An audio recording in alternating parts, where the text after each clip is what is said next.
सुनो भाई, देखो लास्ट क्लास में ना जो हमारे पास जो जो टॉपिक हो रखे ना वो था, सबसे पहले हमारे पास है पहला हमारे पास था फाइनल गुड्स, ठीक है, और इंटरमीडिएट गुड्स, मतलब कि हिंदी में इसको बोलते हैं हम अंतिम वस्तुएं और मध्यवर्ती वस्तु। और फिर हमारे पास अगला था कंज्यूमर गुड्स बोल देते हैं, और दूसरा मेरे पास है कैपिटल गुड्स, ठीक है। हिंदी में है उपभोग वस्तुएं और पूंजीगत वस्तुएं, ये चीज़ थी, ठीक है। तो भाई देखो जिसका नहीं हुआ है ना तो एक बार देख लेना, मतलब कि जो वीडियो है थोड़ा सा स्पीड में चला लोगे समझ में आ जाएगा वीडियो का, ठीक है। फिर सुनो, आज जो हमारे पास टॉपिक है वो है उपभोग वस्तु या उपभोक्ता वस्तुएं, जिसको हम बोलते हैं कंजप्शन गुड्स और कंज्यूमर गुड्स है। तो भाई अगली हेडिंग डाल लो, उपभोग वस्तुएं या उपभोक्ता वस्तुएं।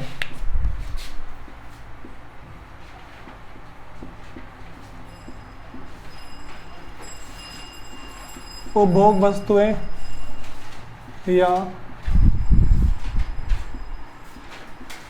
उपभोक्ता वस्तुएं।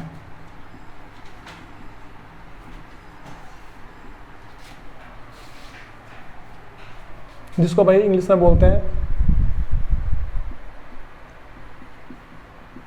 कंजप्शन गुड्स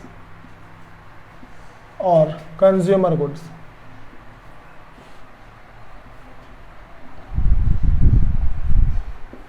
सुनो भाई, देखो तुम्हें हेडिंग पढ़ के पता लग रहा होगा कि हम पढ़ क्या रहे हैं।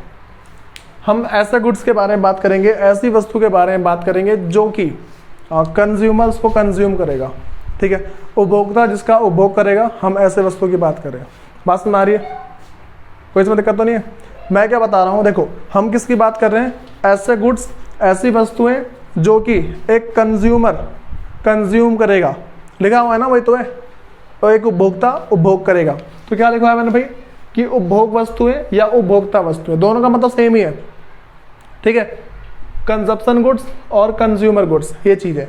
तो हम ना पहले बात करते हैं क्या चीज़ें होती है। हम ना इसके अंदर ना वो सारे के सारे मतलब ऐसे गुड्स के बारे में बात करेंगे जो कंज्यूमर कंज्यूम करता है।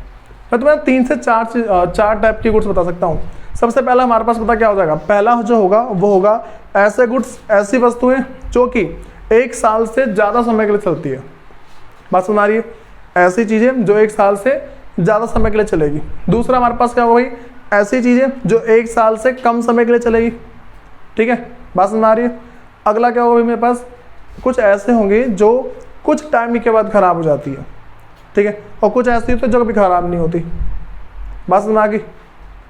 तो अब ना ये मैं सिर्फ ना ऐसे मतलब कि ये तो टाइम के हिसाब से बता दिया, अब तो मैं ना मतलब कि एक एक करके समझा रहा हूँ कि भाई कौन कौन से गुड्स हमारे पास आते हैं। तो सबसे पहले बात करते हैं कि वो जो हमारे पास उपभोग वस्तुएं क्या होती हैं, या फिर जो हमारे पास है उपभोक्ता वस्तु क्या होती है, और इंग्लिश में जिसको बोलते हैं कंजप्शन गुड्स और कंज्यूमर गुड्स होते क्या है। बड़ी सिंपल सी बात है, all those goods which satisfy human wants directly. लिखवा था लास्ट क्लास में, याद है? लास्ट क्लास के अंदर लिखवाया था मैंने कि उपभोग वस्तु क्या होती है। उपभोग वस्तु वो वस्तु होती है जो किसी उपभोक्ता की ये मान लो आवश्यकता को संतुष्ट करती है, जो उसकी ज़रूरत है उसको पूरा कर देती है। मैं तुमसे बोल रहा हूँ कि भाई एक ना जिम वाला पर्सन है, कोई जिम वाला बंदा है, ठीक है, तो जिम करता है। अब उसके लिए ना मान लो जो वे प्रोटीन है, ठीक है, वो क्या है उसके लिए भाई एक मान के चलो एक ज़रूरी चीज़ है, वो उसको लेगा ही लेगा, किसी भी कंडीशन में लेगा। बात सुनाई? जैसे तुमसे चलो और दूसरा एग्जाम्पल देता हूँ जो सब समझ जाओगे।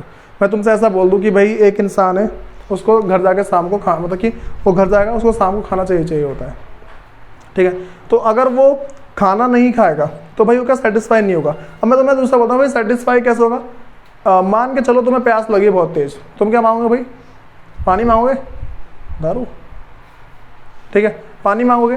तो अब ये जो तुम पानी मांगोगे तो भाई क्या करोगे इस पानी का।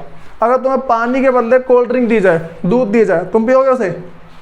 एक बार को पियेंगे लेकिन फिर बोलेंगे भाई नहीं पीना मेरे को, हमें चाहिए तो पानी चाहिए, ठीक है। मानो तुम्हें ना जब भी प्यास लगे तुम्हें कोल्ड ड्रिंक दी जा रही है, जब प्यास लगे फिर कोल्ड ड्रिंक दे रहे हैं, तो तुम क्या बोलो भाई मुझे कोल्ड ड्रिंक नहीं चाहिए, क्या चाहिए, पानी चाहिए। तो भाई कंज्यूमर गुड्स क्या होते हैं, वो सारे गुड्स जो कि किसी ह्यूमन की वांट्स को डायरेक्टली सेटिस्फाई करती है, ठीक है। उपभोग वस्तु क्या होती है, वो सारी की सारी वस्तु जो किसी भी व्यक्ति की आवश्यकता को प्रत्यक्ष रूप से डायरेक्टली संतुष्ट करती है। बात समझ आ गई? तो लिखवा चुका हूँ वैसे मैं, फिर भी लिख लो इसके अंदर। उपभोग वस्तुएं वे वस्तु होती हैं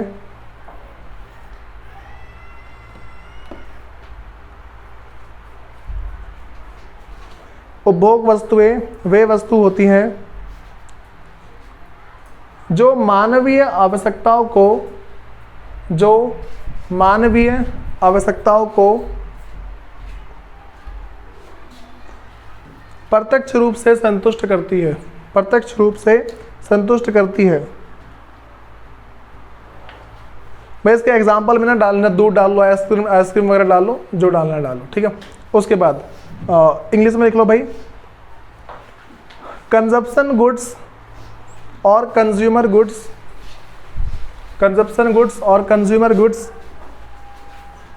are those goods, consumption goods और consumer goods are those goods which are directly used for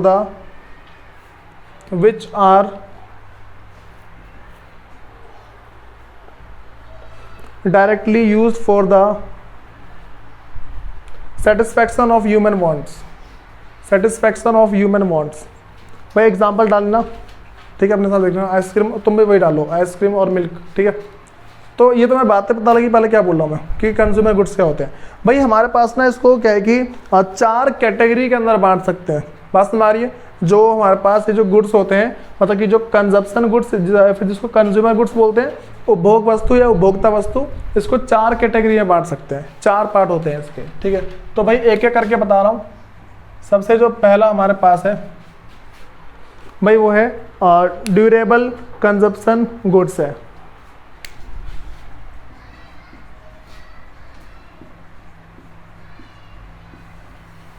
durable consumption goods है, और भाई इसको हिंदी में हम बोलते हैं टिकाऊ उपभोग वस्तुएं। टिकाऊ उपभोग वस्तुएं। सुनो भाई, क्या होती है हमारे पास टिकाऊ उपभोग वस्तुएं? अच्छा, पढ़ के पता लगा, ड्यूरेबल से अगर पता लगा, टिकाऊ से पता लग रहा है जो लंबे समय तक टिकती है। बात समझ आ रही है? जो हमारे पास क्या है, लंबे समय तक टिकती है। लंबा समय क्या होता है भाई? 1 साल से ज़्यादा का समय। बात समझ आ रही है? मैं इसको ना अगर नॉर्मल बोलना चाहूँ ना, तो भाई इसको क्या बोल सकता हूँ कि durable goods are those goods which last for more than 1 year, ऐसा बोल सकता हूँ मैं इसको, ठीक है। और हिंदी में क्या बोलूँगा कि भाई टिकाऊ उपभोग वस्तु क्या होती है? टिकाऊ उपभोग वस्तु वो वस्तु होती हैं जो 1 साल से अधिक समय के लिए कार्यात्मक में रहती है या फिर उपयोगी होती है। बात समझ आ गई? अच्छा, 1 साल से ज़्यादा समय क्या होता है? जैसे मान लो, एग्जाम्पल नहीं पूछा, जैसे मान लो क्या होता है, 2 साल हो गए, 3 साल हो गए, 4 साल हो गए, ऐसे भी होता है। लेकिन कुछ चीज़ें ऐसी होती हैं जो कि 10-10, 20-20, 50-50 साल तक टिकती है। बात समझ आ रही है? तो उसको भी हम देखेंगे। तो भाई इसके अंदर पहले लिखना शुरू करो, पहले हिंदी में लिख लो, टिकाऊ उपभोग वस्तु वे वस्तुएं होती हैं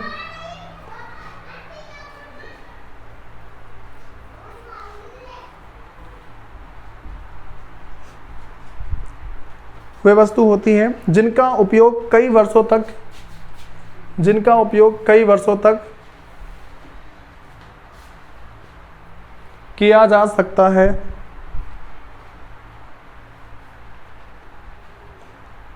तथा जिनका सापेक्ष मूल्य भी अधिक होता है।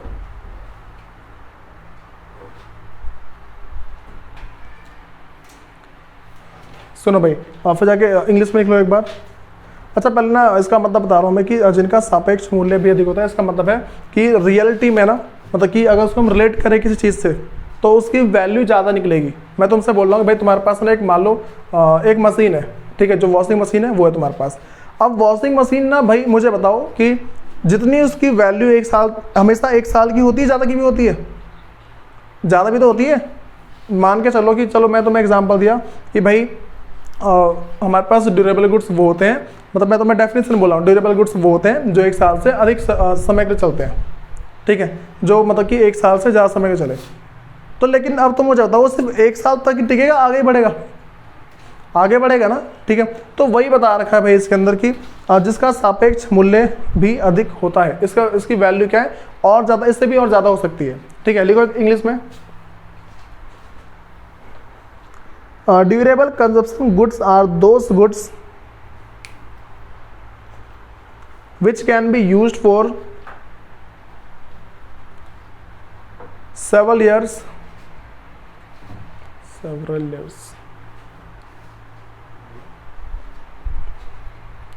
use for many years and of relatively high value.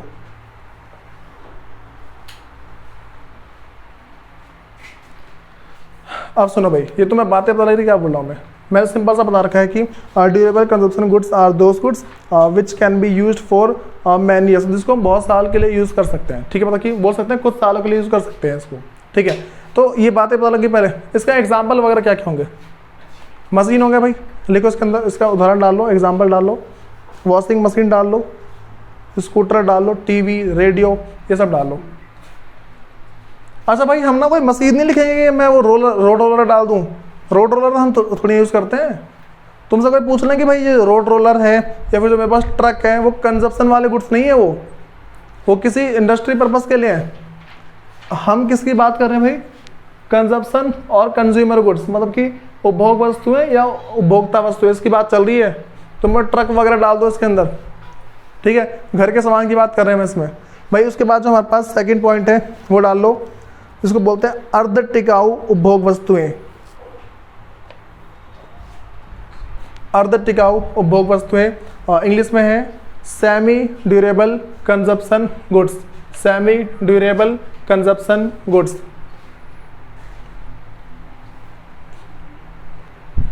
समझो भाई हमारे पास होते क्या है, सेमी ड्यूरेबल कंजप्शन गुड्स क्या होते हैं ये पता होना चाहिए हमें। अगर कोई से भी गुड्स, कोई सी भी वस्तुएं, मतलब जो हमारे पास है ना अर्ध टिकाऊ उपभोग वस्तु, कोई सी भी गुड्स या फिर कोई सी भी वस्तु एक साल या उससे थोड़ा सा ज़्यादा, बात समझ आ रही है? एक साल या उससे थोड़ा सा ज़्यादा, मतलब कि मान लो 12 महीने, 13, 14, 15, 16 इतने महीने तक, बात समझ आ रही है? एक साल या उससे कुछ ज़्यादा समय तक, उसे हम क्या बोलते हैं भाई? अर्ध टिकाऊ उपभोग वस्तु बोलते हैं। ठीक है, और इसको इंग्लिश में बोलते हैं भाई सेमी ड्यूरेबल कंजप्शन गुड्स। अच्छा, ऐसी कौन कौन सी चीज़ें हो सकती हैं भाई? इसके अगर मान लो एग्जांपल वगैरह देते हैं तो कौन कौन सी हो सकती है? तुम्हें पता है बहुत सारी चीज़ ऐसी होती है जिसपे गारंटी 1 साल की होती है, पता है? तो ये जो गारंटी दी जाती है ना, जिसपे 1 साल की गारंटी होगी ना, वो मेरे पास होगी अर्ध टिकाऊ। फर्नीचर ले लो, फर्नीचर 1 साल तक चलता है। या फिर मान लो क्रॉकरी ले लो, या फिर मान लो तुम ना आयरन मशीन ले लो। ठीक, तो ये सारे के भाई 1 साल तक के चलते हैं। ठीक, वो चल जाता है, वो तुक्के की बात है। ठीक है, लिखो भाई इसके अंदर, पहले हिंदी में लिख लो, अर्ध टिकाऊ उपभोग वस्तु वे वस्तुएं होती हैं, अर्ध टिकाऊ उपभोग वस्तुएं वे वस्तुएं होती हैं जिनका उपयोग 1 वर्ष या उससे, जिनका उपयोग 1 वर्ष या उससे कुछ अधिक समय के लिए किया जा सकता है। 1 वर्ष या उससे कुछ अधिक समय के लिए किया जा सकता है।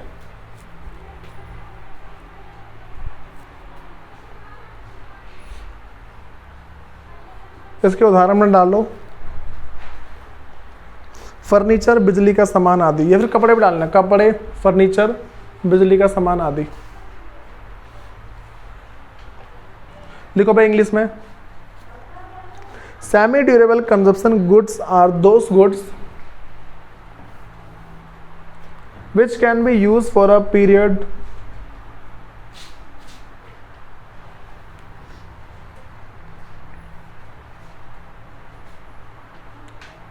of 1 year or slightly more,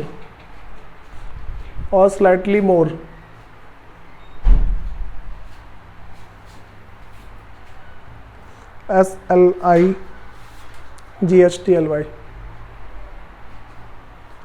ठीक है भाई, इसमें एग्जांपल डालो, क्लॉथ्स, फर्नीचर और इलेक्ट्रिक गुड्स एटसेट्रा। बताओ भाई, पहले इतनी बातें पता लग रही है, 2 चीज़ें पता लग गई भाई। अब ना, अच्छा इसमें लिखा ही नहीं मैंने, ये हमारे पास था सेमी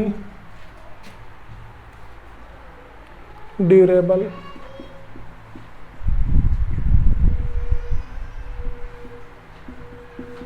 कंजप्शन गुड्स, जिसको भाई हिंदी में बोलते हैं अर्ध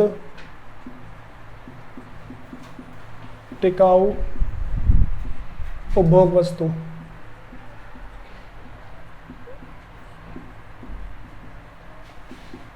भाई थर्ड जो हमारे पास है,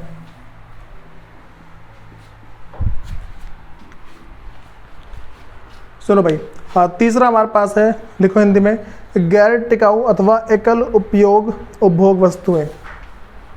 गैर टिकाऊ अथवा एकल उपयोग उपभोग वस्तुएं।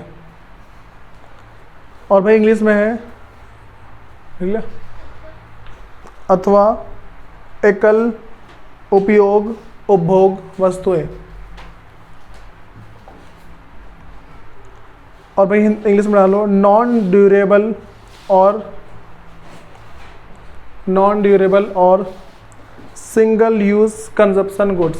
Single use consumption goods.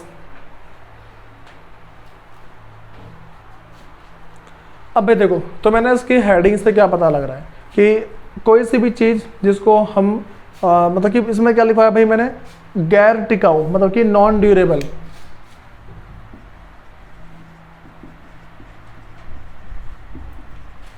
Non durable और सिंगल यूज कंजप्शन गुड्स।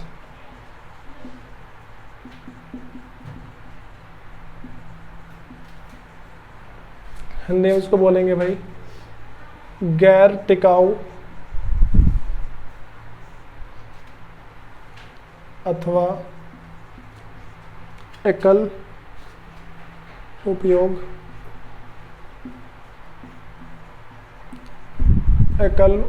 उपभोग वस्तु।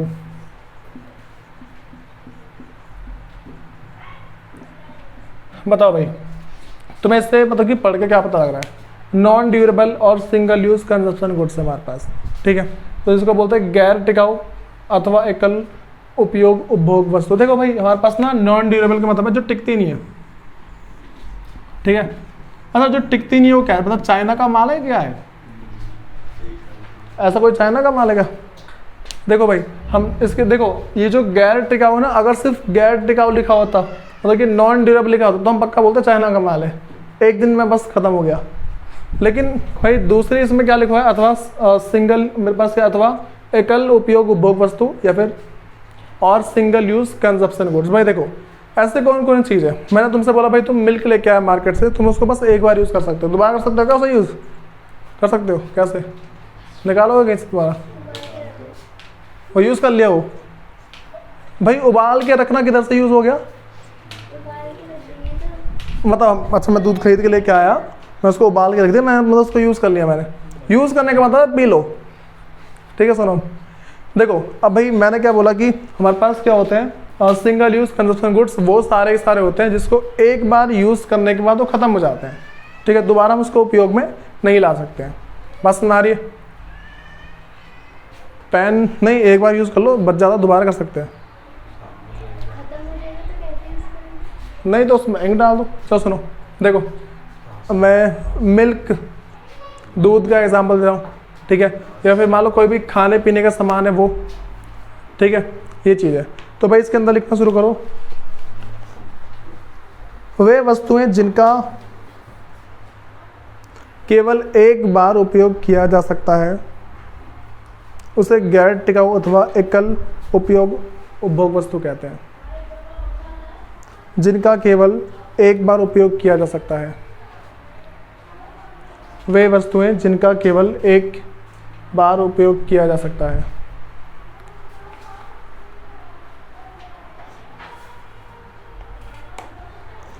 मैं एग्जांपल डालूँ इसमें, इंक जिसको स्याही बोलते हैं हिंदी में, स्याही है, एलपीजी गैस है, दूध, कहाँ पर टिके हो,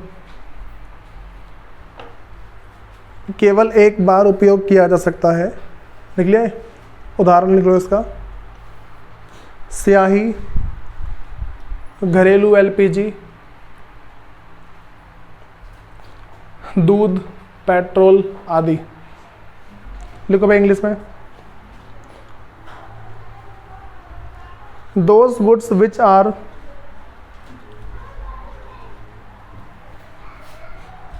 used up in a single act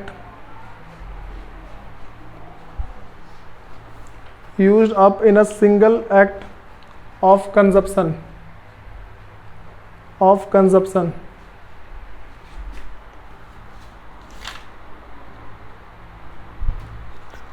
भाई नेक्स्ट हमारे पास है फोर्थ, सर्विस। मैं देखो तुम समझो ना, पहले मैं तुम्हें बहुत बताया कि गुड्स, सर्विस, ये सारी बातें बता चुका हूँ। गुड्स क्या होते हैं, सर्विस क्या होती है, और इसको सेवाएं बोलते हैं, जिसको हम बताओ जो मेरे पास क्या होती है, ए गुड्स एंड सर्विस। तो गुड्स मैंने बता दिए, अगला मेरे पास क्या भाई सर्विस है। भाई सर्विस का मतलब क्या होता है, सर्विस का मतलब भाई एक तरीके से मान लो कि कोई भी इंसान है, उसकी आवश्यकता को, उसकी ज़रूरत को डायरेक्टली जाके सेटिस्फाई कर देना, ठीक है, प्रत्यक्ष रूप से संतुष्ट करना, उसे हम क्या बोल देंगे भाई, सेवाएं बोलते हैं। मुझे बताओ, तुम मान लो तुम ना सैलून गए, ठीक है, तो तुम वहाँ पे क्या करोगे, जाके पहले बैठोगे, ठीक है, तो तुम्हें बैठाएगा वो, और फिर जाके वो डायरेक्टली तुम्हें सर्विस देगा, खुद सर्विस देगा ना, वो आएगा भाई तुम्हारी कटिंग शुरू, ठीक है, और फिर जाके बस कर दे टकला, ऐसे तो होता है जो भी है। तो अब भाई ये सारी बात समझ में आ गई। तो भाई सर्विस क्या होती है कि जब भी हम अपनी आवश्यकताओं को, देखो बाल पे हाथ मान लगा, जब भी हम अपनी आवश्यकताओं को संतुष्ट करने के लिए, किसी भी मान के चलो किसी भी सर्विस को लेते हैं, कोई सा काम करवाते हैं, उसी को हम क्या बोलते हैं भाई, सेवाएं बोलते हैं, ठीक है। और इसमें लिखवाना शुरू करता हूँ भाई, लिखो, सेवाएं वे गैर भौतिक वस्तु होती है, सेवाएं वे गैर भौतिक वस्तुएं होती है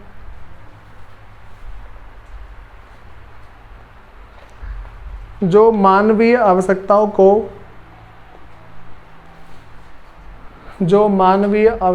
को प्रत्यक्ष रूप से संतुष्ट करती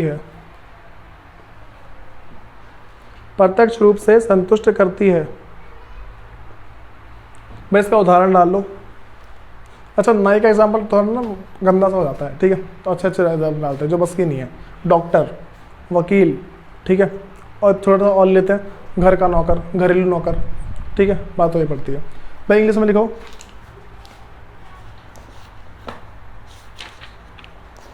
service are those non material goods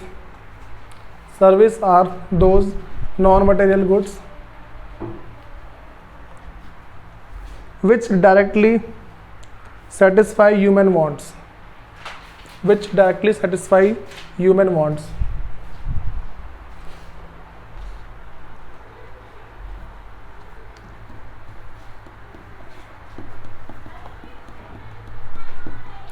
बताओ भाई, यहाँ तक कि तुम्हें सारी बातें क्या है, इसका एग्जाम्पल डाल देना भाई, डॉक्टर, लॉयर या फिर डोमेस्टिक सर्वेंट सर्विस एटसेट्रा, ठीक है। बताओ भाई, पहले तुम्हें इतनी बातें पता लग रही हैं या फिर नहीं लग रही हैं?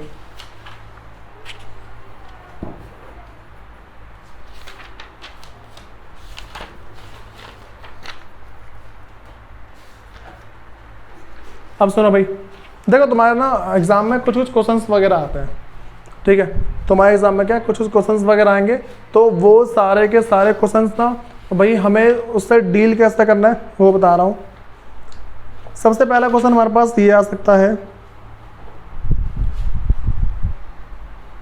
अब मुझे, अच्छा मैं तुम्हें एक बात बताई थी कि एक ही वस्तु अंतिम वस्तु और मध्यवर्ती वस्तु हो सकती है, याद है? मेरे पास कोई सी एक चीज़, उसको इंटरमीडिएट गुड्स भी बोल सकते हैं और फाइनल गुड्स भी बोल सकते हैं, पता लग रही बात है? मैंने क्या बोला, कोई से भी एक, जो कोई एक गुड्स है वो इंटरमीडिएट भी हो सकता है और फाइनल भी हो सकता है। मतलब कि अगर हिंदी में बोला जाए तो एक ही वस्तु मध्यवर्ती वस्तु भी हो सकती है और हमारे पास क्या है कि उपभोग वस्तु भी हो सकती है। बस नहीं, एक वस्तु हमारे पास क्या है कि अंतिम वस्तु भी हो सकती है और मध्यवर्ती वस्तु भी हो सकती है। भाई कैसे हो सकती है, उसके यूज़ पर डिपेंड करता है। बस नहीं, मैं तुम्हें एग्जांपल दे रहा हूँ, ब्रेड का पैकेट, ठीक है। जो ब्रेड का पैकेट है ये मेरे पास अंतिम है या मध्यवर्ती है, देखो मतलब कि मेरे पास इंटरमीडिएट है या फिर फाइनल है। तो अगर मैं तुमसे ऐसे ही पूछ लूँ तो भाई मान लो, चलो मैं ना पहले बताता हूँ कैसे। अगर मैं उसको खरीद के लेके आया और मैंने किसी और को बेच दिया बस में, तो ये गुड्स मेरे लिए क्या हो गया, इंटरमीडिएट हो गया, मध्यवर्ती हो गया। लेकिन मैं उसको खरीद के लाया और खुद खा गया तो मेरे लिए क्या हो गया, फाइनल। बातें पता लगी। तो एक ही गुड्स हमारे लिए इंटरमीडिएट हो सकता है और क्या है, फाइनल भी हो सकता है। ये बातें पता लग रही है, कोई दिक्कत तो नहीं है इसमें। फिर सुनो भाई, अब हमारे पास एक अगला क्वेश्चन है। तुम्हें दो टाइप के वस्तु और याद होगी, दो टाइप की गुड्स, कैपिटल गुड्स और कंज्यूमर या फिर कंजप्शन गुड्स। ठीक है, जिसको भाई हम हिंदी में बोलते हैं पूंजीगत वस्तुएं अथवा उपभोग वस्तुएं। बातें पता लगी। मैं तुम्हें एग्जांपल देता हूँ। सबसे पहले वॉशिंग मशीन का एग्जांपल दे रहा हूँ। सुनो भाई, वॉशिंग मशीन ड्राई क्लीनिंग वाले के पास अगर रखा हुआ है, बात समझ, वॉशिंग मशीन ड्राई क्लीनिंग वाले के पास रखा हुआ है तो वो क्या हो जाएगा भाई, उसके लिए कैपिटल गुड्स हो जाएगा, क्योंकि वो दूसरों के कपड़े लेगा, उसमें धो के बार बार उनको वापस करेगा। बात पता लगी। ये कैपिटल गुड्स कैसे हो गया, मेरे पास से पूंजीगत वस्तु कैसे हो गई।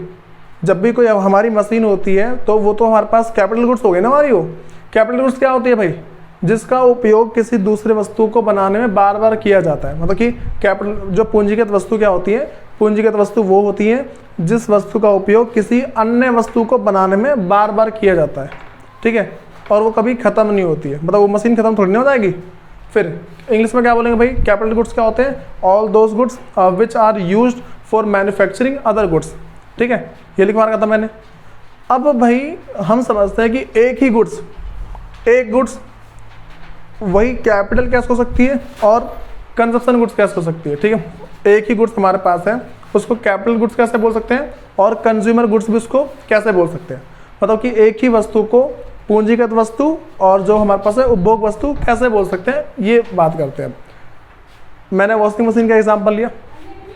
वॉशिंग मशीन जो है, अगर हम उस वॉशिंग मशीन को मान के चलो मैं अपने पर्सनल यूज़ के लिए करता हूँ, एक वॉशिंग मशीन है, उसको अगर मैं अपने पर्सनल यूज़ के लिए करता हूँ तो वो मेरे लिए क्या हो जाएगी, कंजप्शन गुड्स, उपभोग वस्तु हो जाएगी वाली। बात समझ में आ गई। एक वॉशिंग मशीन है, उसको मैंने अपने पर्सनल यूज़ के लिए किया, मैं अपने घर में कपड़े धोता हूँ तो मैंने उसके लिए किया, इसे क्या बोल देंगे भाई, कैपिटल गुड्स बोल देंगे। बात समझ में आ गई। इसे बोल देंगे कंजप्शन गुड्स हो गए। ठीक है, अब लेकिन मैं उसी चीज़ को लेके मान लो चला जाता हूँ अपने, मेरा एक मान लो ड्राई क्लीनिंग का मेरा वो है, मान लो मेरी कोई फैक्ट्री या फिर मान लो दुकान है, मेरी ड्राई क्लीनिंग की शॉप है, मैं उसको वहाँ पे लेके गया, मैंने रख दी उसी मशीन को वहाँ पे। अब भाई वहाँ पे क्या रहा है, बार बार लोग कपड़े आते हैं, मैं धो के देता हूँ, कपड़े आते हैं धो के देता हूँ। तो यहाँ पे क्या हुआ, वो मेरे पास ये गुड्स क्या, ये जो वॉशिंग मशीन है अब कैपिटल गुड्स हो गई। बातें पता लगी। तो हमें क्या ध्यान रखना भाई, यूज़ करने पर डिपेंड करता है। बात समझ आई, यूज़ करने पे। जैसे तो मैं ना एक ना मान लो गन का एग्जांपल देता हूँ। एक मान लो मेरे पास क्या की गन है 18 राउंड की। ठीक है, अब क्या है भाई, ये जो 18 राउंड की छोटी सी जो पिस्टल मेरे पास है, अगर मैं इसको मान के चलो मैं पुलिस में हूँ, मैं इसको यूज़ करता हूँ। ठीक है, तो ये किस लिए होगी, सिक्योरिटी पर्पज़ के लिए। ठीक है, मैं पुलिस में नहीं हूँ। ठीक है, मान लो मैं पुलिस में नहीं हूँ और उसके बाद क्या है भाई, मैं ऐसे ही आवारा घूमता हूँ, जो मेरे ज़्यादा बोलता है रख दिया सर पे। ठीक, तो अभी किसके लिए हो गए भाई, करप्शन के लिए। बात समझ आ गई। ये हम क्या आतंक फैला रहे हैं अब। तो एक ही चीज़ को भाई अलग अलग तरीके से हम यूज़ कर सकते हैं और उसका अलग अलग नाम भी दिया जा सकता है। बातें पता लगी। एक चाकू को दो चीज़ का नाम दे सकता है, एक खून करने वाला, ठीक है, दूसरा सब्जी काटने वाला। ठीक है, ये चीज़ें होती है। तो भाई ये वाली पहले बातें पता लग रही है। तुम्हारे एग्जाम में इसके क्वेश्चन बनते हैं, हल्के मत लेना, मैं पहले कह रहा हूँ इसके क्वेश्चंस बनते हैं, गारंटी दे रहा हूँ मैं। तो दो टॉपिक तुम्हें लिख के लेके आने हैं। ठीक है, सुनो मैं लिखवा रहा हूँ कि टॉपिक क्या है। क्वेश्चन टाइप मान लो, how a good is capital and consumption, और या फिर ब्रैकेट में डाल दे रहा हूँ कंज्यूमर गुड्स बोथ। ठीक है भाई, हिंदी में बोल सकते हैं कि कैसे एक ही वस्तु को उपभोग तथा कैसे एक ही वस्तु को उपभोग तथा पूंजीगत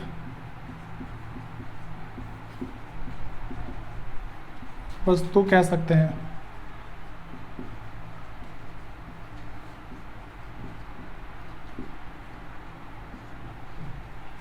भाई तुम्हें पता इसका आंसर कैसे लिखना है? It can be classify in two parts on the purpose और या फिर on the basis of their use. ठीक है, मतलब या फिर बोल सकते हैं कि इट कैन बी से on the basis of their use. ठीक है, इतना ही बोल सकते हैं। हिंदी में अगर बोलना चाहे तो भाई ये बोलेंगे कि इसको उपयोग करने के आधार पर बोला जा सकता है। अब इसको फिर लिख देना कि it can be explain by given example. तो भाई नीचे एग्जांपल लिख देना जो मैंने बताया वॉशिंग मशीन वाला। ठीक है, और हिंदी में क्या दोगे कि इसको एक उदाहरण की सहायता से समझाया जा सकता है। ठीक, तो इसका आंसर मुझे नेक्स्ट क्लास में चाहिए।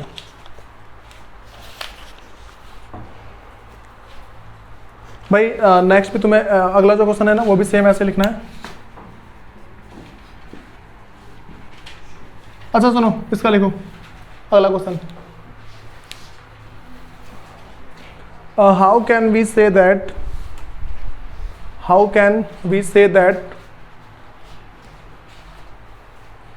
a consumer goods is also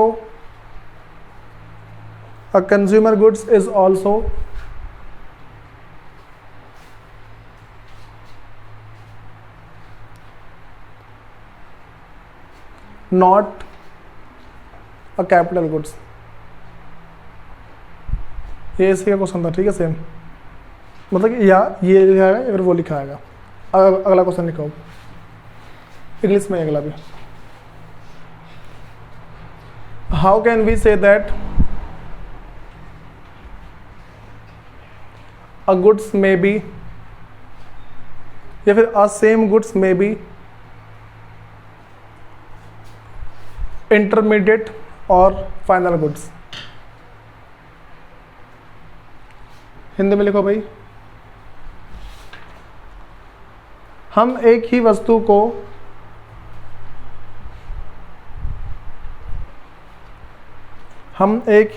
को मध्यवर्ती अथवा अंतिम वस्तु कैसे कह सकते हैं? मध्यवर्ती अथवा अंतिम वस्तु कैसे कह सकते हैं?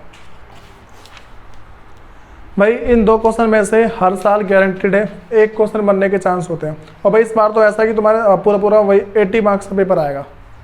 ठीक, क्लास की परफॉर्मेंस वैसे अच्छी रखो क्योंकि 20 मार्क्स तुम्हारे स्कूल से मिलते हैं। भाई अब मैं तुम्हें ना एक अगला कंसेप्ट बताने जा रहा हूँ। अच्छा भाई सुनो, क्या करना, तुम्हारे बुक्स के अंदर, तुम्हारे बुक में ना 2-3 डिफरेंस लिखे हुए हैं।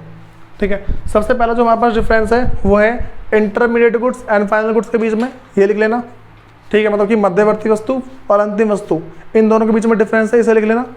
दूसरा जो हमारे पास है वो है हमारे पास capital goods and consumption goods या फिर कंज्यूमर गुड्स, मतलब कि पूंजीगत वस्तु और उपभोग वस्तु। तो भाई इन दोनों के बीच में मेरे को डिफरेंस चाहिए। नेक्स्ट इसमें चेक करूँगा, ध्यान रखना। सुनो भाई, अब ना हमारे पास एक अगला टॉपिक आ जाता है।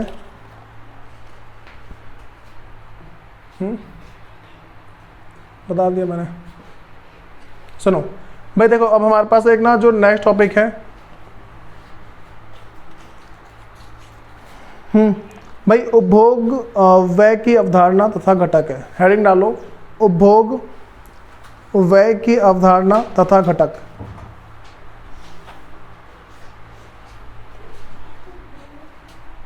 व्यय खर्चा वाला व्यय।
सुनो भाई, हम ना अगली बात करते हैं कि पूरी इकोनॉमी के अंदर, अच्छा पहले ना सबसे पहले हम बात करते हैं कि यहाँ पे जो उपभोग व्यय की बात चल रही है, ठीक है, मतलब उपभोग की जो बात चल रही है।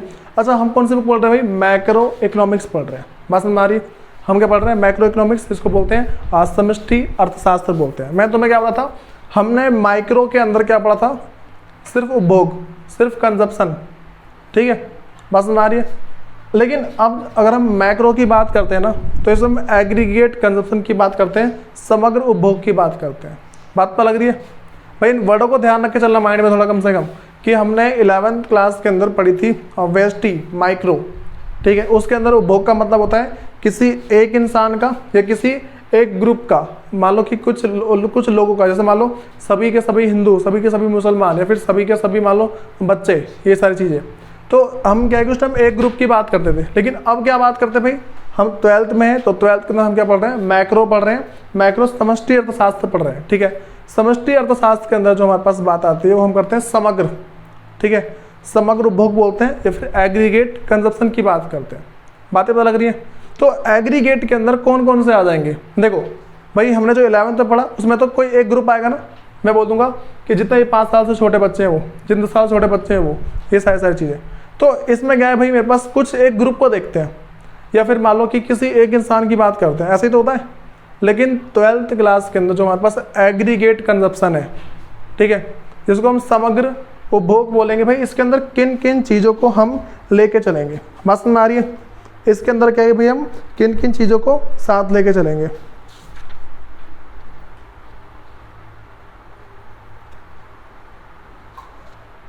सुनो, इसमें एक बात ध्यान रख के चलना,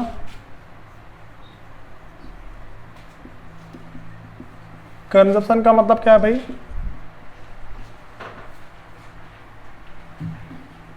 एग्रीगेट कंजप्शन है।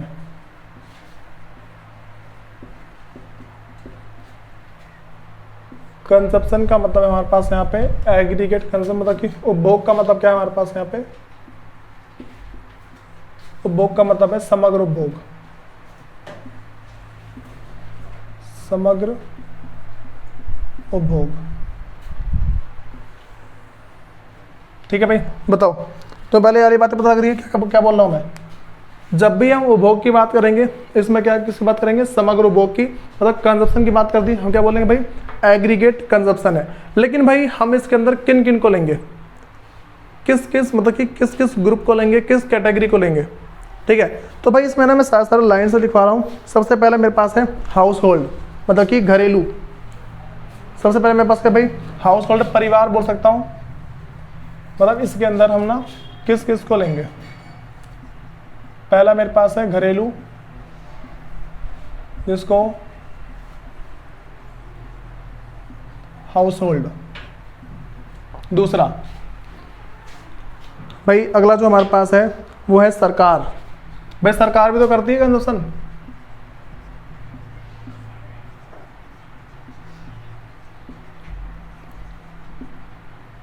थर्ड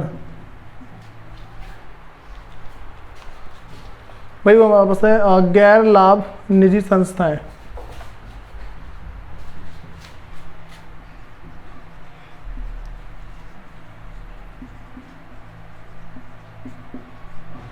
गैर लाभ निजी संस्थाएं, नॉट फॉर प्रॉफिट ऑर्गेनाइजेशन, ठीक है। ये बातें पता लग रही है? अब सुनो भाई, एक और हमारे पास है लास्ट का, वैसे हम उसको इंक्लूड करते ही नहीं है, फिर भी देख लो एक बार। सुनो भाई, देखो जो मेरे पास ना ये 3 कैटेगरी ऐसी हो गई, चौथी को ज़्यादा वो करते हैं नहीं, बता दूँ, वो तो नॉर्मल चीज़ है। सुनो भाई, ये जो मेरे पास 3 चीज़ ऐसी है जिसको हम एग्रीगेट कंजप्शन के अंदर देखते हैं, ठीक है। सबसे पहला मेरे पास क्या है? घरेलू है। भाई मुझे बताओ, परिवार, देखो हम पूरे अर्थव्यवस्था में बताना ये 3 चीज़ होती है कि नहीं होती। सबसे पहला परिवार हो गई, दूसरा परिवार को अगर हटा देना कौन पता बचा? सरकार, ठीक है।